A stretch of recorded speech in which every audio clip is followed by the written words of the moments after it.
So let's say you get the dreaded call or email today that one of your employees has tested positive. Oh, what do? Terminate their employment? Offer them a second chance?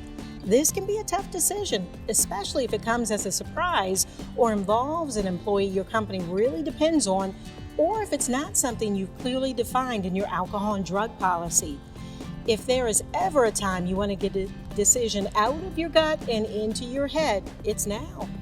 But in order to do that, you need to be prepared to have thought it through rationally and in advance with your decision-making team. Let me offer 3 things you can do to take the emotion out of a decision like this so it can be executed rationally, efficiently, and fairly. First, formalize your approach in your drug and alcohol policy.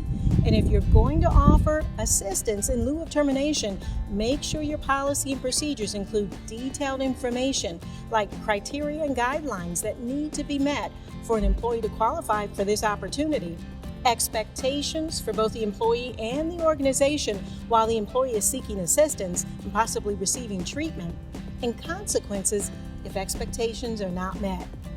You'll also want to have the employees sign an assistance agreement confirming they understand and have been informed of all of this information. And if you're going to offer a second chance, you'll want to determine in advance before a situation comes up where you'll send the employee for an alcohol and drug assessment and assistance if that's recommended. If you have an employee assistance program, an EAP, be sure you're familiar with the referral process so you know what to expect and can share that information with the employee. Also, this will make it easier for you to have an open line of communication with a helping professional and be able to reach out if you have any questions.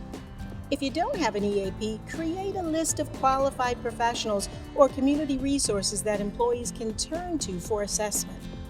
Here's a link to identify those resources across the country.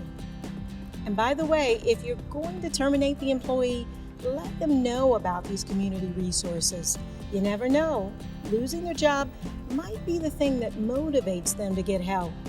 And lastly, educate your workforce about alcohol and other drug issues, the consequences of testing positive, and where they can turn for help. It can help reduce the stigma of the disease and encourage employees to reach out for help if they need it. Prevention really is key in avoiding the dreaded call, and these 3 suggestions will help you to apply your policy consistently, fairly, and efficiently. Have questions? We thought you might, and we're here to help.